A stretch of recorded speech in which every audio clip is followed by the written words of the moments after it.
ইরানের সামরিক শক্তির মূল উৎস কি তাদের ক্ষেপণাস্ত্র কর্মসূচি?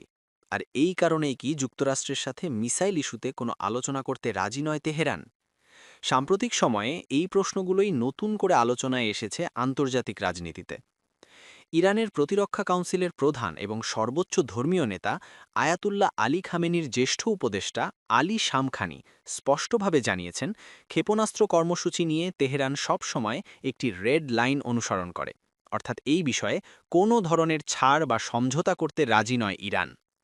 শামখানির ভাষায়, ইরানের ব্যালিস্টিক ক্ষেপণাস্ত্র সক্ষমতা তাদের প্রতিরক্ষা কাঠামোর অবিচ্ছেদ্য অংশ।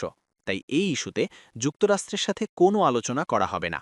তার মতে, দেশের নিরাপত্তা নিশ্চিত করতে ক্ষেপণাস্ত্র কর্মসূচি অপরিহার্য। এদিকে পারমাণবিক কর্মসূচি নিয়ে ইরান ও যুক্তরাষ্ট্রের মধ্যে চলমান আলোচনা ব্যর্থ হলে তেহরানের বিরুদ্ধে কঠোর পদক্ষেপ নেওয়ার হুমকি দিয়েছেন মার্কিন প্রেসিডেন্ট ডোনাল্ড ট্রাম্প। তিনি ইঙ্গিত দিয়েছেন, সমঝোতা না হলে ইরানকে কঠিন পরিণতি ভোগ করতে হতে পারে। এই পরিস্থিতিতে ইসরায়েলও বিষয়টি নিয়ে বেশ উদ্বিগ্ন। দেশটির প্রধানমন্ত্রী বেনিয়ামিন নেতানিয়াহু যুক্তরাষ্ট্রে গিয়ে ট্রাম্পের সাথে বৈঠক করেছেন। সেখানে ইরানের পারমাণবিক ও ক্ষেপণাস্ত্র কর্মসূচি নিয়ে আলোচনা হয়েছে বলে জানা গেছে। মার্কিন প্রশাসন জানিয়েছে, ইরান যদি পারমাণবিক ও ক্ষেপণাস্ত্র কর্মসূচি নিয়ে সমঝোতায় না আসে, তাহলে তাদের বিরুদ্ধে আরও কঠোর পদক্ষেপ নেওয়া হতে পারে। এর অংশ হিসেবে মধ্যপ্রাচ্যে আরেকটি বিমানবাহী রণতরী পাঠানোর বিষয়টিও বিবেচনা করছে যুক্তরাষ্ট্র। তবে যুক্তরাষ্ট্রের এই চাপের মধ্যেও অবস্থান বদলায়নি তেহরান। বরং সম্প্রতি ইরানের বিপ্লবী গার্ড বাহিনী আইআরজিসি খোররাম শাহর 4 মডেলের একটি উন্নত ব্যালিস্টিক ক্ষেপণাস্ত্র উন্মোচন করেছে। এর মাধ্যমে স্পষ্ট বার্তা দিয়েছে ইরান, পারমাণবিক ইস্যুতে আলোচনা হলেও ক্ষেপণাস্ত্র কর্মসূচি নিয়ে কোনো সমঝোতা হবে না। আলী শামখানি আবারও মনে করিয়ে দিয়েছেন, ইরানের বিরুদ্ধে যে কোনো সামরিক উস্কানির জবাব পূর্ণ মাত্রায় দেওয়া হবে। তার বক্তব্য অনুযায়ী, ইরানের সশস্ত্র বাহিনী ইতোমধ্যেই তাদের শক্তির প্রদর্শনের মাধ্যমে জানিয়ে দিয়েছে, দেশটির বিরুদ্ধে যে কোনো আগ্রাসনকে তারা সর্বাত্মক যুদ্ধের সূচনা হিসেবে বিবেচনা করবে।